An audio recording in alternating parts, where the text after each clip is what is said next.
Je vous invite à lire ce matin le psaume 75.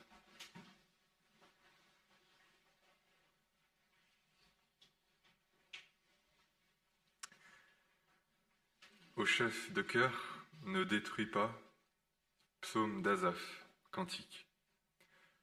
Nous te célébrons, Dieu, nous te célébrons, proche est ton nom. L'on raconte tes actions redoutables. Au temps que j'aurai fixé, c'est moi qui jugerai avec droiture.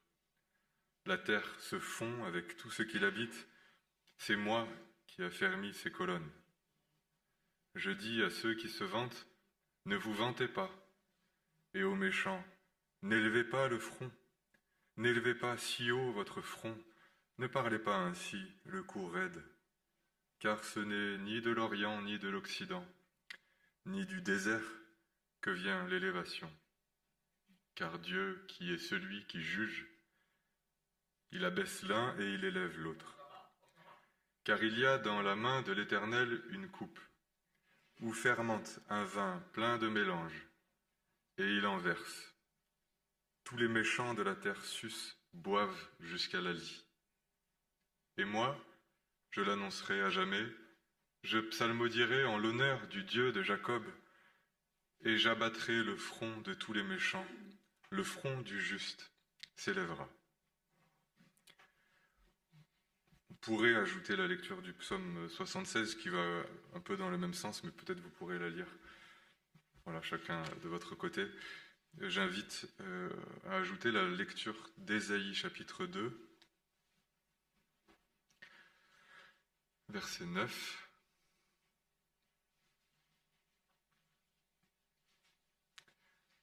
L'être humain est courbé, l'homme est abaissé. Ne leur pardonne pas. Entre dans les rochers et cache-toi dans la poussière, loin de la terreur de l'Éternel, de l'éclat de sa majesté. Les regards arrogants de l'être humain seront abaissés, et l'orgueil des hommes sera courbé. L'Éternel seul sera élevé ce jour-là. Car l'Éternel des armées a fixé un jour contre tout ce qui est hautain et orgueilleux, contre ce qui s'élève et qui sera abaissé, contre tous les cèdres du Liban hauts et élevés, et contre tous les chênes de Basan, contre toutes les hautes montagnes et contre toutes les collines élevées, contre toutes les hautes tours et contre toutes les murailles fortifiées, contre tous les navires de Tarsis et contre tous les objets de désir. L'arrogance de l'être humain sera courbée et abaissé l'orgueil des hommes. L'Éternel seul sera élevé ce jour-là. J'aimerais lire aussi dans 1 Corinthiens, chapitre 1, verset 26. Considérez, frères, comment vous avez été appelés. Il n'y a parmi vous ni beaucoup de sages selon la chair, ni beaucoup de puissants, ni beaucoup de nobles. Mais Dieu a choisi les choses folles du monde pour confondre les choses sages. Dieu a choisi les choses faibles du monde pour confondre les fortes. Dieu a choisi les choses viles du monde, celles qu'on méprise, celles qui ne sont pas, pour réduire à rien celles qui sont, afin que nulle chair ne se glorifie devant Dieu. Or c'est par lui que vous êtes en Christ Jésus, qui de par Dieu a été fait pour nous sagesse, et aussi justice, sanctification et rédemption, afin, comme il est écrit, que celui qui se glorifie dans le Seigneur.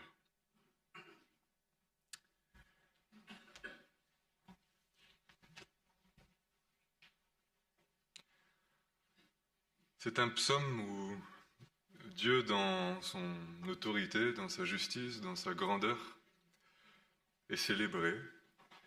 Et il y a une joie à confesser l'autorité de Dieu, sa grandeur.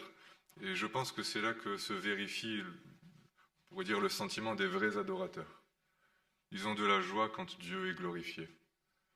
C'est vraiment là qu'ils sont heureux, c'est vraiment là, on pourrait dire, qu'ils sont contents, qu'ils sont en paix, qu'ils se sentent bien. C'est quand on adore Dieu. Ils sont gênés quand on met en évidence leurs qualités, leurs attributs. Ils sont gênés quand d'autres, pourraient dire, se glorifient. Quand l'homme se glorifie, celui qui adore Dieu est triste. Puisque c'est que la gloire de Dieu est voilée et cachée au moins aux yeux de cet homme-là. Et nous sommes conduits, quand on appartient au Seigneur, et quand il veut aussi qu'on lui appartienne, dans une forme de capitulation progressive et parfois brutale, pour qu'à un moment donné dans notre vie, on adore Dieu vraiment. Et qu'on l'adore de bon cœur. Et il est effrayant de constater, même quand on est chrétien, et disons, quel autre but un chrétien poursuivrait que d'adorer Dieu, on résiste beaucoup en fait à l'état d'esprit dans lequel on est conduit pour adorer Dieu, parce que c'est pas n'importe qui adore Dieu. Ceux qui adorent Dieu, c'est ceux qui ont le cœur brisé et ceux qui ne mettent plus leur confiance dans leur chair, c'est-à-dire dans leur nature, dans leur capacité, qu'elle soit humaine, mondaine, sociale, l'intelligence, je suis bon à l'école, la capacité physique, sportive, la beauté, l'argent, la capacité religieuse, parce que certains sont plus doués que d'autres à ce niveau-là, c'est une capacité à produire apparemment une justice religieuse. Voilà ce dans quoi les hommes mettent leur confiance et leur honneur et leur gloire. Voilà tout ce que rejette l'enfant de Dieu, tout ce qui le dégoûte, tout ce qu'il est appelé à haïr jusque dans son propre cœur, l'orgueil de l'homme. Et bien que ça fasse mal d'être humilié, quand on apprend à connaître Dieu, on dit, comme le dit le psalmiste, il m'est bon d'être humilié. Parce que quand je ne l'étais pas, je m'éloignais de toi. Et c'est mécanique, un peu d'orgueil, on prend ses distances. On est abaissé, on est humilié, on est ramené devant notre propre faiblesse, notre propre fragilité. Hop, on revient à Dieu et on reste en lui, on reste soumis à lui. Et je crois vraiment que l'orgueil est quelque chose qui, peu à peu, quand on aime le Seigneur, nous prend vraiment, nous effraie et nous humilie. Il y a parfois des amis qui disent, ben voilà, qui sont dégoûtés, et je l'ai été, et je le suis encore, de leur orgueil. Eh bien, c'est l'occasion de s'humilier. Voilà. Je dirais même notre orgueil est ce qui va nous humilier, et il s'agit de le reconnaître. Et tout dans la vie, tout, pourvu qu'on l'accepte, qu'on en entende le langage, qu'on le reconnaisse, tout va nous conduire à un sentiment de misère, d'humiliation, de faiblesse, de dépendance, et tout en nous y résiste. Voilà la tension des hommes. C'est-à-dire vous luttez dans un déni perpétuel de ce que vous êtes appelé à reconnaître, à admettre, que vous sentez bien au fond de vos cœurs. Et plutôt que de capituler, de reconnaître, on a peur en fait de reconnaître sa faiblesse, sa misère, puisqu'on ne connaît pas le Dieu qui compatit et qui aime les faibles. On vit beaucoup devant les hommes, devant leur regard, devant notre propre regard. Je dis parfois, je préfère être jugé par Dieu que par les hommes et par moi-même. On est impitoyable avec les faibles, ils nous dégoûtent en réalité. Il y a quelque chose dans la faiblesse, dans la misère humaine, dans la douceur même, qui crée comme un sentiment On repousse ces choses. Ce qui faisait la tristesse de Job quand il a été atteint, quand il est tombé malade. On sait bien que quand on tombe malade, il n'y a plus grand monde autour de nous. Et il disait de ses amis qui débattaient sur lui, je ne me souviens pas de la formule précise, mais il parlait de cet esprit par lequel les gens méchants, orgueilleux vont conjurer la misère, la maladie, on pourrait ajouter l'infirmité, la faiblesse. Et notre société passe son temps à ça. Il nous a été donné de réfléchir même au rapport au handicap à cause d'amis qui étaient touchés par ces choses. Et j'irais jusque dans la manière dont la société on pourrait dire, va les considérer, elle va encore faire violence à leur infirmité, puisque ce qu'on attend aujourd'hui de nos semblables atteints d'infirmité, c'est qu'ils prouvent par leur acharnement qu'ils méritent bien d'être appelés des hommes, en surmontant avec violence leur infirmité, plutôt que de nous laisser atteindre parce qu'il les atteint, nous qui sommes semblables à eux, et peut-être plus épargnés, c'est tout. Et on voit dans la parole que la prise de conscience de la faiblesse n'est qu'une question de temps. Voilà. Tous les hommes, à un moment donné, y viendront, pourvu que ça vienne à temps, pourvu que ça vienne assez tôt, parce que l'homme orgueilleux s'oppose à Dieu, s'élève contre Dieu, et attire sur lui la colère de Dieu, parce que Dieu n'aime pas ce qui est élevé.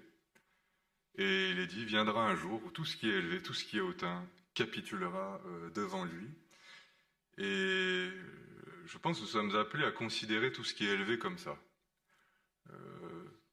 Quelque chose qui va passer. Et c'est pour ça que la parole va encourager parfois le peuple de Dieu, qui est un peuple petit, humble et faible, à ne pas se laisser impressionner, à ne pas se laisser effrayer par ce qui est élevé, mais à regarder toujours à la fin de la chose. Et les grands, les Babyloniens, les Assyriens qui les ont dominés, qui les ont écrasés, ils avaient des paroles qui étaient des paroles prophétiques qui annonçaient ce qui viendrait. Ils disaient, ben, tu vois comment il est grand? Eh bien, il sera plus petit que toi, il sera écrasé sous tes pieds, on le piétinera.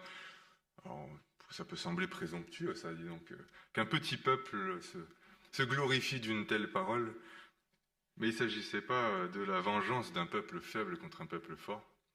Et c'est ce qui me marque ici dans ce texte. Il s'agit de la justice de Dieu. Et ici, le psalmiste loue la justice de Dieu qui va faire trembler les hommes et qui va faire quand même tenir la terre. On voit cette expression, c'est moi qui jugerai avec droiture, la terre se fond avec tous ceux qui l'habitent, c'est moi qui affermis ses colonnes. Donc Dieu se présente comme celui qui ébranle la terre et comme celui qui la maintient. Et ce qui m'a un peu fait réfléchir, c'est tout ce rapport qu'on a justement à ceux qui sont puissants, ceux qui dominent. Parce qu'il est question ensuite des cornes, quand il dit n'élevez pas vos cornes, n'élevez pas votre front, en fait c'est des gens qui sont forts. Voilà. La corne, c'est le symbole dans la parole de la force et de l'orgueil qui est associé à cette force et qui nous impressionne, qui nous écrase. On sait bien que la vie du monde, c'est la loi de la jungle, et je l'ai appris assez tôt au collège. C'est pour ça que j'ai de la peine pour ceux qui sont au collège. Alors peut-être que j'étais particulièrement traumatisé ou traumatisable, mais j'ai eu le sentiment d'être livré comme ça, d'un coup, balancé dans une jungle, et bon courage. Et en fait, c'est très simple, hein, c'est les cours d'école, c'est le plus costaud qui gagne, c'est celui qui a le plus d'adeptes, c'est comme on dit, les plus grandes gueules. Et puis peut-être ceux qui ont moins de scrupules, et qui n'ont rien à faire en réalité, qui n'ont pas de conscience, qui sont capables de braver leur conscience. Et plus tard, alors là c'était plus le collège, hein, c'est quand j'ai commencé à moi aussi voulu tirer un peu avantage quand même de la vie et de mes quelques, on pourrait dire, mauvais potentiels. J'ai senti que la loi de la jungle allait continuer et que j'avais envie de faire un peu le dur, mais je savais au fond de moi qu'il y aurait toujours plus fou que moi.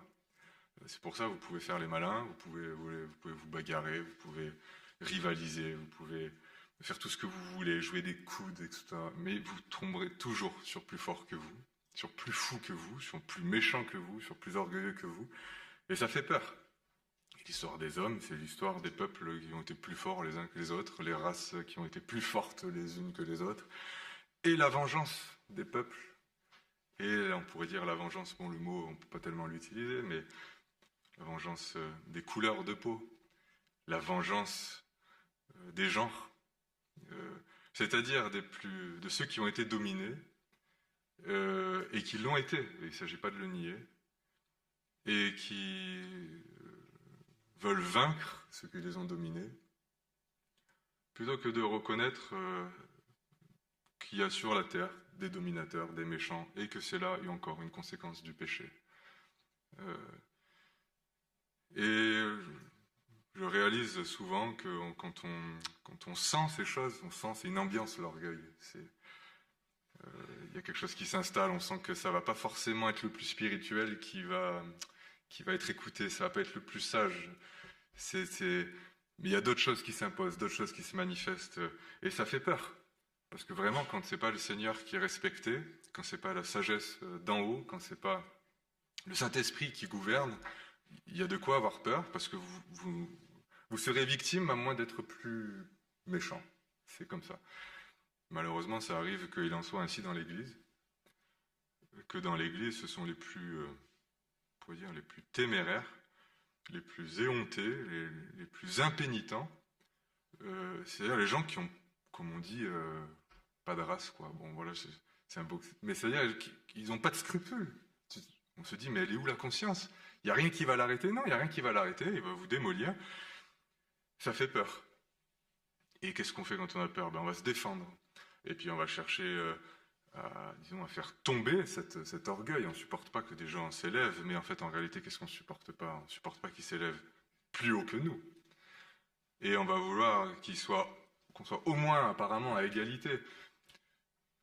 Mais qu'est-ce qu'on défend là, finalement? En fait, notre ego aussi. Et l'histoire des hommes, c'est une querelle d'ego, c'est des combats d'ego, ce sont des rapports de force. Et on appelle ça, nous, la justice. Peut-être justice des hommes, mais pas justice de Dieu. Et ici, ce qui me marque, c'est ce soupir. Alors c'est un psaume, c'est un psalmiste, il confesse la parole. Et il dit ce que dit Dieu. C'est moi qui ai affermi les colonnes. Les colonnes de la terre, on pourrait dire les colonnes de l'Église. Et il y a énormément de présomptions, de faux combats, d'illusions. Et tout ce qui a poussé les hommes à vouloir, eux, affermir les colonnes de la terre. Les plus grands, on pourrait dire les plus grandes idéologies ne poursuivaient rien d'autre que ça, la justice. Qu'il n'y ait plus de pauvres, qu'il n'y ait plus de riches, mais que voilà, on soit tous égaux. Et quelle violence on a pu faire au nom de ces idéologies-là. Et surtout, je pense, quelle imposture. Quand l'homme pense rétablir la justice, il ne fait que augmenter l'injustice. Et on peut lire, enfin vous pourrez lire si ça vous intéresse, mais dans un proverbe, je vais le lire quand même, c'est très éloquent, ce que nous on appellerait la justice. Après des millénaires, hein, et puis après l'humanisme, et puis après les Lumières, nous contemporains, ce qu'on appellerait vraiment le sommet de la justice, est décrit dans les Proverbes, chapitre 30, verset 21, comme ce qui fait encore plus trembler la terre. C'est juste pour mettre en évidence, pour dire l'injustice de nos pensées, de nos combats, et voilà. Il dit à cause de 3 choses, la terre peut trembler, Proverbe 30, verset 21, à cause de 4, elle ne peut rester patiente, à cause d'un esclave qui vient à régner. Pour nous, c'est une conquête, ça. C'est enfin l'ordre des choses. C'est-à-dire notre renversement des choses est quelque chose qui est pire encore que l'ordre injuste établi. À cause d'un esclave qui vient à régner, à cause d'un fou qui est rassasié de pain. C'est la gloire de la société française que de pouvoir rassasier tout le monde de pain, y compris peut-être des hommes qui ne le mériteraient pas, excusez-moi. En tout cas, selon ce que dit ce texte ici, c'est vraiment, sans aucune dureté, sans aucune hauteur personnelle, enfin j'espère. Mais c'est pour dire, voilà ce que dit la parole. À cause d'une femme dédaignée qui se marie, à cause d'une servante qui hérite de sa maîtresse. Le combat des hommes pour renverser ce qui est élevé établit des choses pires. D'ailleurs, un certain regard en géopolitique pourrait en dire autant. Hein. Je ne vais pas m'aventurer là-dedans, mais il semble parfois que ce soit presque préférable un dictateur que ce qu'il y a après un dictateur. C'est épouvantable, c'est la vie des hommes. C'est affligeant. Et que fait le juste? Que fait celui qui espère en Dieu, qui est persuadé de ne plus avoir, lui, de ressources, d'appui? Est-ce qu'il va élever sa propre corne? Et malheureusement, c'est ce qui se passe, c'est ce qui se passe dans l'Église, qui fait qu'on est des béliers, quoi. Voilà. C'est celui qui arrive à défendre sa corne, c'est-à-dire à défendre, à revendiquer, on pourrait dire, ses intérêts, sa nature, son genre, son statut social, et qui fait que ce qui est donné normalement pour nous affliger Et c'est ce que va dire l'apôtre Paul, il dit, mais reconnaissez qu'il y a parmi vous, en fait, peu de riches, peu de sages, peu de gens équilibrés, parce que c'est-à-dire les choses folles du monde, c'est-à-dire ceux qui ne sont pas vraiment équilibrés, quoi. Ceux qui ne sont rien, c'est-à-dire en fait des gens méprisables. Reconnaissez ça. Et reconnaissez que vous en faites partie, par nature, par histoire. Et si vous n'en faites pas partie, c'est-à-dire si vous faites plutôt partie un peu de l'autre catégorie, c'est-à-dire des gens plutôt forts, plutôt riches, faut l'admettre, il n'y a pas de, je dirais, il y a pas de déni. Dans l'absolu, pas de honte, quoique. En tout cas, être confondu. Voilà. C'est dit, hein, que Dieu a choisi les choses faibles, folles, viles du monde pour confondre les fortes, afin que nulle chair ne se glorifie devant Dieu. Nulle chair, c'est-à-dire ni les faibles, ni les fortes. Et il y a un combat des faibles afin qu'ils puissent se glorifier. Mais c'est pas le but du salut. C'est absolument pas la justice de Dieu. La justice de Dieu, c'est que nulle chair, c'est-à-dire ni les faibles, ni les fortes, ne puissent se glorifier devant Dieu. Et il dit que celui qui veut se glorifier de me connaître. Ma gloire, c'est de connaître le Seigneur. Ma gloire,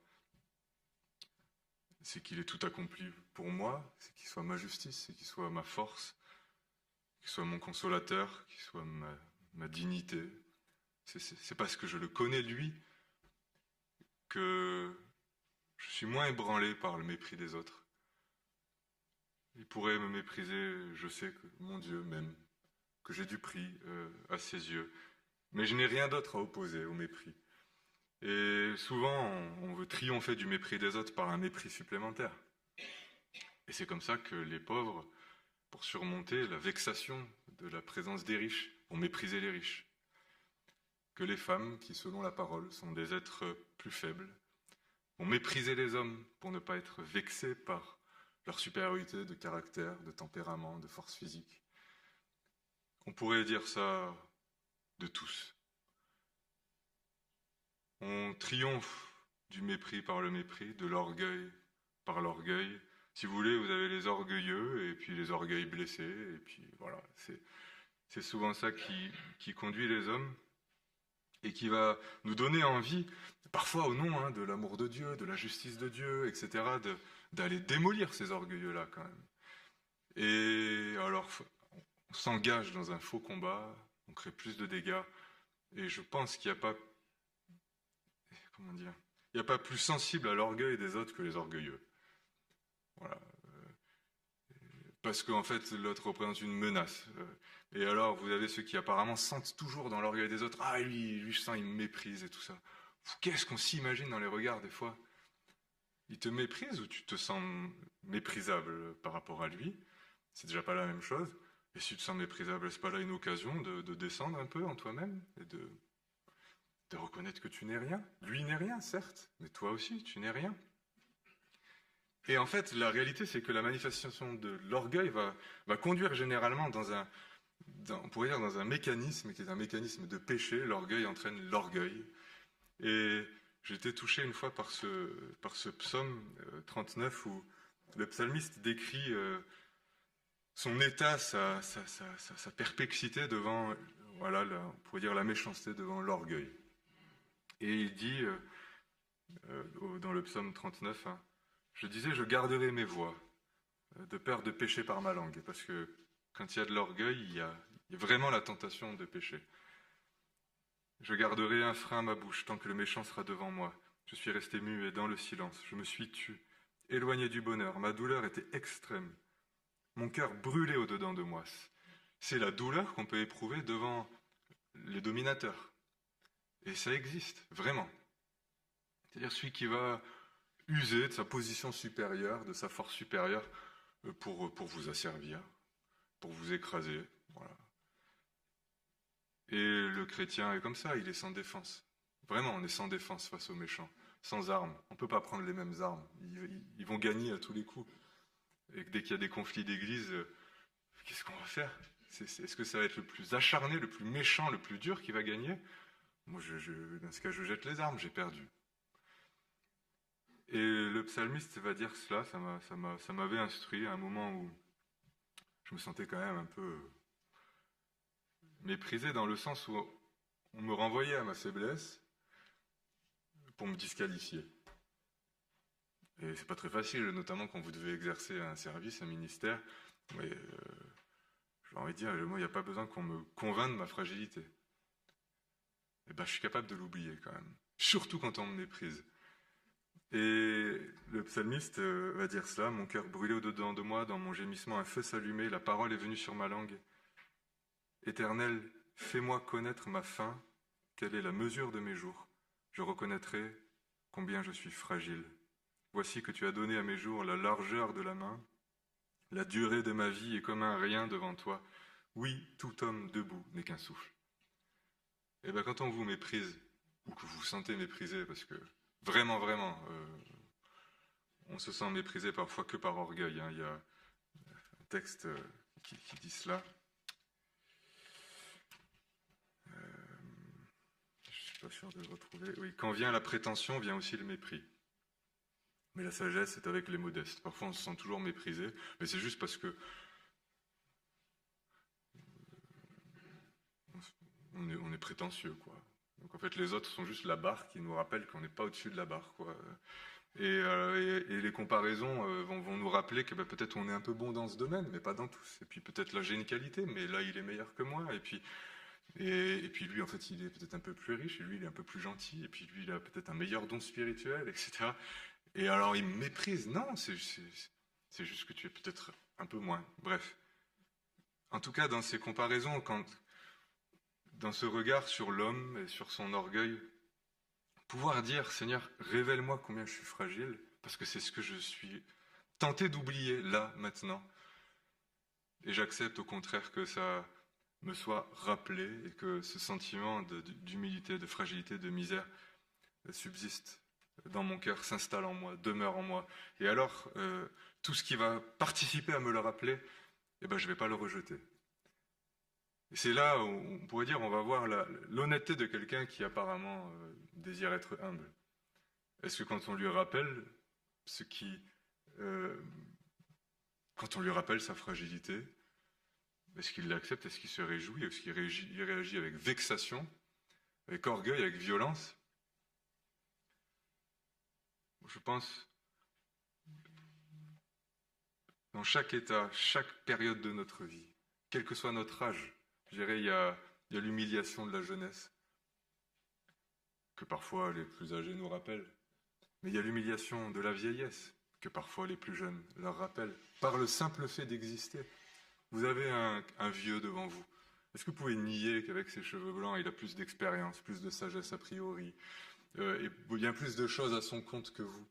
Et l'orgueil, on pourrait dire de la jeunesse, ça va être de mépriser la vieillesse, parce qu'elle est à la fois un rappel de sa faiblesse actuelle et de sa fragilité aussi à venir. Et on pourrait renverser la réflexion, mais disons, je vais parler plutôt comme un jeune. Ce sont des choses, tout dans la vie, vraiment. Et les autres. Et notre mari, si on a la chance d'avoir. Et notre femme, si on a la chance d'en avoir un. Et nos enfants. Et nos parents. Tout contribue à nous humilier. Et l'acceptons-nous. Le psaume va plus loin et il va dire, d'un coup, il y a un langage. C'est-à-dire, cette fois-ci, c'est une parole, ce ne sont pas des circonstances. Et on sait que par les circonstances, Dieu veut humilier les hommes, mais l'acceptons-nous. Des fois par des songes. C'est arrivé que ce soit un rêve la nuit qui nous rappelle notre faiblesse. J'ai eu l'occasion de parler une fois avec un homme qui découvrait dans la nuit, disons, un péché qu'il n'arrivait pas à maîtriser. Parce que dans le jour, vous avez la force de la volonté, vous avez la maîtrise, mais qui parfois n'est pas spirituelle, qui est juste une domination sur vous-même. Et la nuit, on n'a plus de maîtrise sur son inconscient, et nos peurs se manifestent la nuit, nos angoisses. Elles manifestent aussi notre fragilité, qui fait que sans secours, sans la protection du Seigneur, en fait, on ne va pas pouvoir surmonter les dangers, on ne va pas y arriver. C'est ça aussi, les cauchemars. C'est ça aussi, les angoisses. Et on va nous calmer les angoisses, on va vouloir les anesthésier, on veut que rien ne nous rappelle notre fragilité. Et tous les moyens humains, contemporains, la médecine, tout vise à conjurer ce qui nous rappelle notre faiblesse. Et le Seigneur, dans son amour, peut la rappeler encore la nuit. Mais il va le rappeler de manière, on pourrait dire, ultime et efficace par la parole. Et cette parole, elle est sur la bouche ici du psalmiste, elle est portée par l'Église, elle a été incarnée par le Seigneur Jésus. Je dis à ceux qui se vantent, ne vous vantez pas.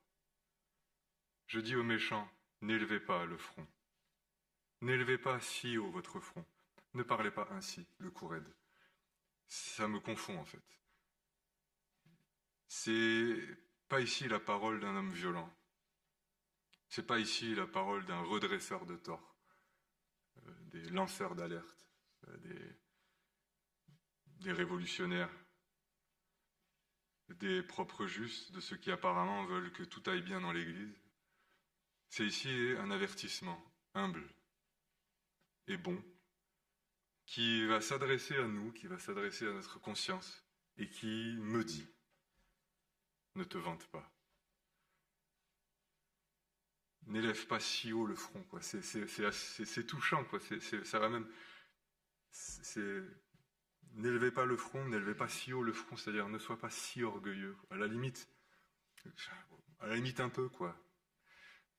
Mais c'est presque, je pense, de cette manière que quand on aime ses enfants, on voudrait les reprendre. C'est-à-dire vous laisser comme humilié par ce qui se manifeste en face, comme inquiété aussi. Déjà parce qu'elle est un miroir de votre propre orgueil, de ce dont vous êtes capable vous-même si votre orgueil, votre violence et votre force n'est pas crucifié par le Seigneur Jésus et par son Saint-Esprit. Je sais qui je suis. Si je donnais libre cours à ma nature, je serais pareil, j'étais pareil. Et il est bon d'entendre ce cantique où l'apôtre Paul dit « J'étais moi-même », voilà, un homme violent, un homme orgueilleux. Et cette parole qui est autre chose que de la violence et qui va dire, peut-être à son enfant, peut-être à son frère, peut-être à sa femme, peut-être à son père, ne te vante pas, n'élève pas si haut la tête. Pourquoi ? Parce que le Seigneur a en horreur l'orgueil. Il a en horreur tout ce qui est élevé devant les hommes, parce que l'orgueil précède la chute. Et on le sait, et je le sais dans mon cœur, combien l'orgueil précède la chute, aussi pour l'avoir expérimenté. Et alors, je me laisse comme effrayé, effectivement, par l'orgueil, mais je ne réagis pas par orgueil, mais je suis, de la part de Dieu, un messager humble. Vis-à-vis de l'orgueilleux, qui va lui adresser une parole humble, ne te vante pas. On pourrait dire aussi, mon enfant ou mon ami, sur quoi repose ton orgueil ? Sur quoi repose ton assurance ? Sais-tu qui tu es ? Et je pense qu'il faut quand même parfois aller un peu plus loin, dire oui, moi je veux renoncer à mon orgueil. Mais c'est pas renoncer à mon orgueil, c'est prendre conscience que mon orgueil est une folie, c'est-à-dire qu'il ne repose sur rien et qu'il attire sur moi la colère de Dieu, son hostilité, sa désapprobation. Et accepter de dire, mais maudit est mon orgueil, maudite soit ma force. Parce que tout ce qui se manifeste de l'homme, toute confiance dans l'homme est maudite. La parole dit, maudit soit l'homme qui se confie en l'homme. C'est une bonne chose peut-être d'être intelligent, pourvu que je n'en tire pas d'orgueil. D'être beau, pourquoi pas. D'être capable, tant mieux.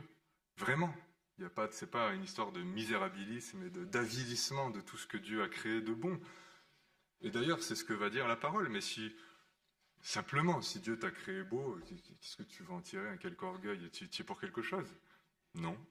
C'est pareil pour l'intelligence, c'est pareil pour tout, c'est pareil pour les dons spirituels. Il n'y a rien que l'on ait reçu. Et il n'y a pas de quoi en tirer aucun orgueil.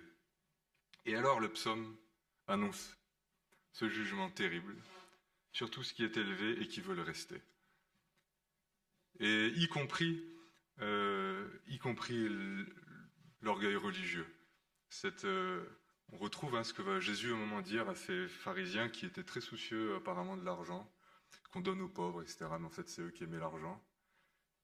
et ils jugeaient, ils méprisaient, et le Seigneur Jésus va dire que l'orgueil est en abomination aux yeux des hommes. Même l'orgueil religieux, surtout l'orgueil religieux. Si j'ai fait des progrès, si je suis juste, si peut-être à un certain niveau, j'ai un peu plus de fruits spirituels que mon copain, à qui d'autre qu'au Saint-Esprit puis-je l'attribuer? Quel orgueil en tirer? Aucun. Et je dirais alors tout. Même les manquements de mon frère vont m'humilier parce que je sais qu'en dehors du Saint-Esprit, je serai pareil. Euh, et tout va me conduire à glorifier le Seigneur. Mais quand même, il y a un témoignage chrétien qui est humble et doux, qui est une sagesse modeste, mais qui va parfois aller jusqu'à briser quand même la force, pas par violence, hein, mais il dit, le sage pénètre dans la ville des héros, il abat la force en laquelle elle se confiait. Voilà le témoignage chrétien, par une présence, par un état d'esprit, par la confiance en Dieu, par l'humilité, par la prudence. Il y a quelque chose qui va d'un coup faire, qui fait que la force de l'homme orgueilleux va être comme abattue. Et je pense que c'est ça un peu le conseil des sages, le conseil des faibles. Il est dit que la sagesse des pauvres est méprisée, quoi. En gros, quittez-toi pour me dire quelque chose. Tu n'as même pas su gagner ta vie. Par exemple, hein, mais les hommes peuvent mépriser les femmes aussi. Les vieux peuvent mépriser les jeunes. Il peut y avoir toutes sortes de mépris, plutôt que se laisser instruire par la sagesse d'un plus faible, par sa modestie, par son humilité. Et j'ai réalisé un jour qu'un homme qu'aujourd'hui j'affectionne et j'estime particulièrement, il y a quelque chose que je supportais pas chez lui. Et je savais pas quoi décrire, parce qu'en plus il faisait rien de mal. Ce que je supportais pas, c'était son humilité. En fait, c'était sa douceur. Elle me mettait mal à l'aise, elle me gênait, elle mettait en évidence que moi j'étais en fait un cavalier, que moi j'étais un orgueilleux, que moi j'étais un fonceur. Et ça me dérangeait. Et il faut accepter de se laisser déranger par ceux qui sont peut-être plus faibles, plus modestes, plus humbles, et trouver par leur témoignage, par leur simple présence, quelque chose qui va briser notre force et notre orgueil. C'est là l'œuvre du Seigneur Jésus. Lui qui était doux et humble de cœur, mais qui par sa parole a brisé le cœur des orgueilleux, qui par son œuvre a renversé tout ce qui était élevé, et qui peut le faire dans nos cœurs. Je dirais, il n'y a pas d'autre chemin et il n'y a pas d'autre combat si vraiment nous voulons aimer l'Église et la préserver de tout ce qui pourrait lui nuire. Et je termine par ce dernier verset, quand il dit « J'abattrai le front de tous les méchants, le front du juste s'élèvera ». Il y a quand même un triomphe, qui est vraiment le triomphe de la justice de Christ. Mais quand le front de tous les méchants est abattu, c'est pas pour que moi je sois élevé. Quand le front de tous les méchants est abattu, le mien aussi est abattu. Voilà. Et je dirais, ma chair orgueilleuse elle-même est vaincue et soumise et blessée. Et il faut se laisser vaincre, je pense vraiment, comme ça par le Seigneur. Se laisser vaincre. Parfois ça se résume à ça, connaître le Seigneur. Se laisser circoncire. Il est question de la circoncision qui n'est pas celle de la main des hommes mais de la main de Dieu. Circoncision, c'est la marque d'une main extérieure sur vous qui vous affaiblit et qui fait que vous savez à qui vous appartenez. Eh bien, c'est ça l'œuvre de Dieu, le triomphe de la justice de Dieu, mais il est quand même dit le front du juste s'élèvera. Évidemment, c'est que tous ceux qui croient au Seigneur Jésus relèvent la tête. Mais ils la relèvent pas comme quelqu'un qui a été trop longtemps un peu contraint, soumis, et qui a hâte comme ça de pouvoir secouer le joug et dire voilà, enfin c'est bon, enfin on va me respecter pour ce que je suis. Non, pas du tout. Mais enfin, je peux relever la tête à cause de la justice de Dieu, à cause de sa sainteté, à cause de sa gloire. Et oui, vraiment, on pourrait dire ma tête, elle peut rester élevée, mais à cause de la gloire de Dieu. Et la parole montre comme ça que ceux qui servent le Seigneur, on peut leur arracher la barbe, on peut leur cracher dessus, on peut les mépriser, mais leur front est d'airain. Mais d'airain pourquoi? Mais parce qu'il est fortifié par une autre justice, par une autre gloire, qui est indestructible, qui est celle du Seigneur Jésus. Il a été crucifié à cause de sa faiblesse, mais ressuscité par la puissance de Dieu. C'est la justice de Dieu, et si vraiment nous voulons servir le Seigneur, je pense au fond, il faut accepter que les choses ne soient pas liées à nous. Voilà, ne soit pas en relation avec nous. Et c'est pour ça qu'on va plus lutter contre son mari ou contre sa femme. On va pas lutter contre ses enfants. On va pas lutter contre son frère. On va pas lutter contre son patron. L'enjeu n'est plus moi, en fait. Moi, en ce qui me concerne, j'espère en mon Dieu, il est ma gloire. Et l'enjeu est peut-être mon frère. Et alors, je vais chercher la sagesse d'en haut pour savoir comment lui parler, comment l'atteindre. Et la sagesse d'en haut et celle d'en bas sont opposées. Il s'agit de ne pas mentir contre la vérité. Si c'est la vexation et l'orgueil blessé qui m'animent, eh bien alors que moi aussi, je plie le genou devant Dieu et que je l'adore. Voilà, je vais prier pour terminer. Seigneur, nous bénissons le Seigneur Jésus, qui est notre Sauveur, qui est le seul digne d'être adoré, qui a été fait pour nous justice, sanctification, qui est notre gloire. Et vraiment, nous sommes glorifiés en lui. Nous sommes sauvés en lui et nous avons en lui et par lui toute valeur, toute force, toute assurance. Te prions de nous communiquer cette assurance qui est spirituelle, qui est celle des humbles, de ceux qui ne se défendent pas, de ceux qui ne jouent pas des coudes, de ceux qui ne s'opposent pas, mais de ceux qui sont remplis de ton Saint-Esprit. Nous voulons recevoir par la foi l'Esprit du Christ, qui est un esprit humble et doux, et accepter que tout orgueil, que toute élévation en nous soit vaincue et crucifiée, tenue en échec. Te bénissons parce que tu nous aimes, parce que tu nous parles, parce que tu nous avertis, parce que tu préviens les hommes, parce que tu nous invites à nous réconcilier, parce que tu ne veux pas que nous mourions dans nos péchés, parce que tu veux nous sauver. Nous acceptons que tu gagnes nos cœurs et que tu triomphes en nous de toute résistance. Nous plions le genou devant toi et nous t'adorons. Au nom du Seigneur Jésus. Amen.